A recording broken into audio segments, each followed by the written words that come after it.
Hola a todos, soy Mónica Hacha, dietista, nutricionista y tecnóloga de los alimentos. Hoy vamos a desgranar un poco de qué están hechas las carnes vegetales.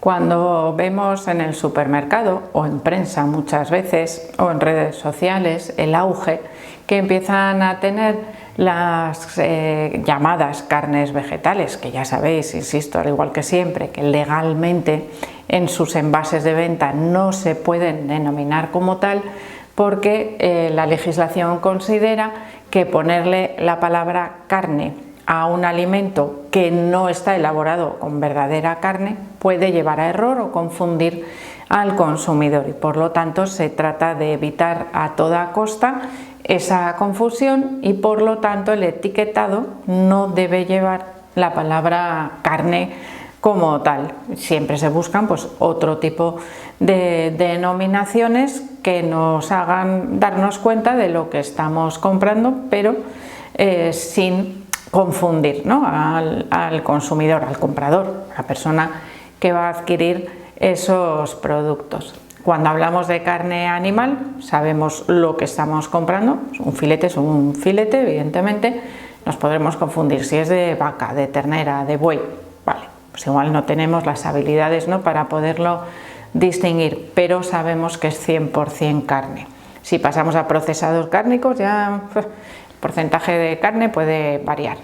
En el caso de las carnes vegetales, yo sí me voy a permitir la licencia de hablar de carne vegetal para que sepamos todos, evidentemente, de qué estamos hablando. Bueno, pues las carnes vegetales, evidentemente, llevan otros alimentos en su composición, otros ingredientes, porque dependiendo del tipo de carne vegetal que estemos comprando, puede ser una receta muy básica, muy sencilla, muy natural, o puede ser súper elaborada, ultra procesada y no ser tan beneficiosa como realmente pensamos que puede resultar su consumo. El objetivo, podríamos decir, de la elaboración de las carnes vegetales, uno de ellos sería, por ejemplo, mejorar la nutrición o favorecer el consumo de aquellos alimentos que proporcionan principalmente las proteínas. ¿Por qué? Porque realmente la carne vegetal se elabora partiendo principalmente del consumo de legumbres, tanto si la receta es casera como si es una receta industrial. En casa podemos elaborar muy fácilmente, por ejemplo, unas hamburguesas vegetales. No tenemos más que coger un bote de legumbres cocidas, cocer un poco de arroz, por ejemplo, añadirle unas verduras picadas, un sofrito, especias, podemos añadirle, por ejemplo, semillas de sésamo, lo que queramos. ¿Que queremos darle color? Yo os recomiendo que utilicéis, por ejemplo, alubias rojas o negras, que ya tienen bastante color y disimula y parece muy similar al de la carne, para hacer, como siempre os digo, esa falsa carne, ese trampa-antojo, ¿no?, que nos hace que parezca pero que no es. En ese caso, si queremos darle color, podemos utilizar también pues cantidades pequeñitas de remolacha, por ejemplo, que le dan ese color un poco más rojizo a la hora de estar cruda, o si queremos cocinar y que tenga más color.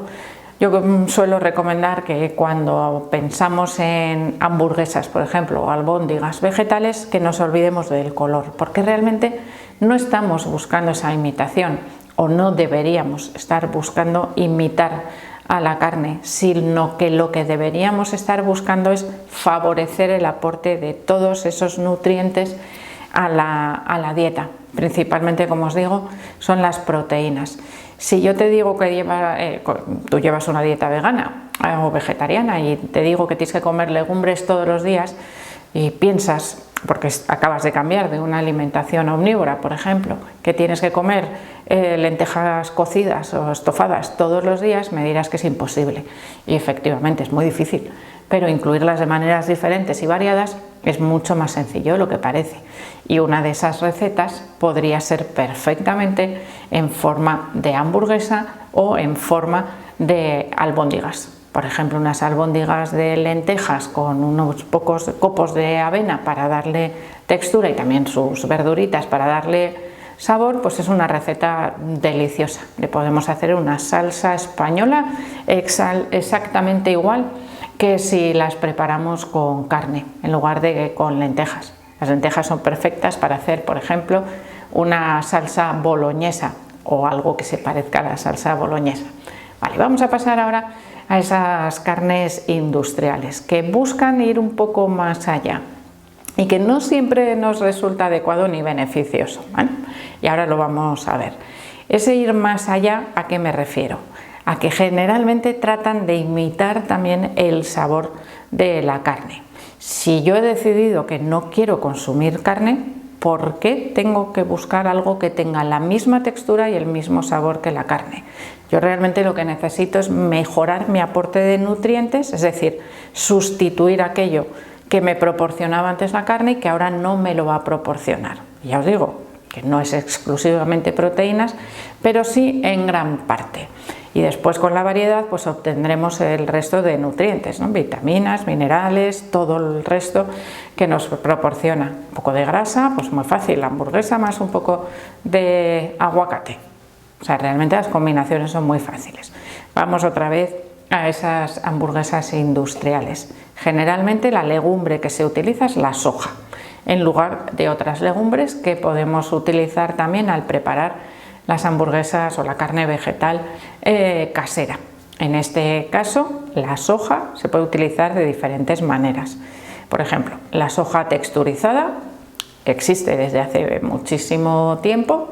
Es una soja, vamos a decir, como deshidratada para conservarla durante más tiempo y que se debe rehidratar a la hora de prepararla. Permite preparar boloñesas, hamburguesas, albóndigas, fenomenal, dándole sabor también a través de la rehidratación que potenciaría ese sabor. Esto es algo que existe hace mucho tiempo. También tenemos, por ejemplo, el tempeh o el seitán. El tempeh también sería un tipo de soja fermentada que, bueno, se puede parecer a la carne porque se corta también de manera que podría parecer un filete, algo parecido. Y el sabor, al ser fermentada, también es más intenso. El seitán se obtiene del gluten. Es como si extrajéramos gran cantidad de gluten de los cereales y conseguimos hacer como si fuese una especie de fiambre que podemos cortar más o menos fino, más o menos grueso y cocinarlo también como si fuera carne, de manera que ahí tendríamos otro derivado de estos que ya existen hace mucho tiempo. Su elaboración es bastante sencilla, pocos ingredientes. El sabor se lo tenemos que dar nosotros a la hora de cocinar. ¿Qué ocurre con las novedades? Vamos a decir que el auge de las dietas vegetarianas y veganas pues han llevado a la industria alimentaria a buscar ahí, por supuesto, su cuota de mercado y esos parecerse más a la carne. De manera que nos podemos encontrar con productos que imitan el sabor de la ternera, el sabor del pollo, la textura del pollo, pollo en tiras, pollo en, no sé, filetes, casi.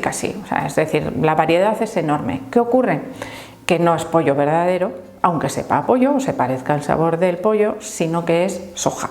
También estamos consumiendo otra vez lo mismo, pero con una cantidad de sal, de aditivos, de grasa que se le incluyen para darle sabor, textura, harinas, por ejemplo, féculas.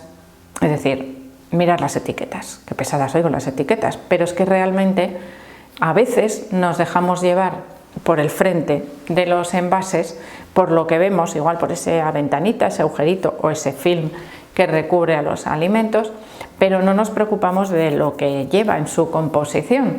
Y en muchos casos, no os digo que en todos, que también encontramos derivados, vamos a decir, procesados de buena calidad, evidentemente también en el sector vegano, pero en muchas ocasiones se peca de exceso de procesamiento o de procesado y de aumento de, vamos a decir, aditivos o ingredientes que serían innecesarios en casa. Os he explicado cómo hacer una hamburguesa vegetal en casa, pues no necesitamos mucho más para incluir en esas recetas de las hamburguesas industriales. ¿Qué ocurre? Que si yo preparo esa hamburguesa con legumbres y cereales y verduras, dura poco, y la industria no quiere que sus alimentos se estropeen tan rápido, porque entonces, claro, si no se venden en 2 días, ¿qué pasa? Pues que es una pérdida, ¿no? O sea, no estoy recuperando la inversión que estoy haciendo. Lo que quieren es que se venda, que se conserve bien, que tenga buen sabor, que a la persona le vuelva a apetecer comprarlo porque palatablemente pues le ha resultado muy agradable y además muy fácil de cocinar. A la sartén, vuelta y vuelta, y ya está, no necesito añadir nada más. Y en algunos casos también la industria aprovecha pues para incluir vitamina B12, que es necesario suplementar, vitamina D, calcio, todo aquello que sabemos que podría escasear en una dieta vegana. Y pensaréis, bueno, pues esa adición de vitaminas o minerales pues puede ser beneficiosa. Bueno, no siempre, porque cuando tenemos que suplementar porque escasea en la dieta, ¿qué ocurre? Que a veces nos entorpece que esa dosificación sea adecuada o que sea uniforme. Por ejemplo, en el caso de la vitamina B12, que es obligatoria para las personas que siguen una dieta, un patrón alimentario vegano, y claro, si de repente tengo unos alimentos que tienen, otros que no como ningún alimento de estos industriales de repente en un mes, ¿qué pasa con mi suplementación? Que unos días tengo más cantidad, otros menos, y de repente digo, no, como ya como esto ya tiene vitamina B12, hay suficiente. Pues no, generalmente no tiene por qué ser suficiente, es decir, habría que valorar con un poco más de precisión ese tipo de cantidades o la cantidad de la suplementación que se está aportando para evitar quedarse corto o incluso evitar pasarse.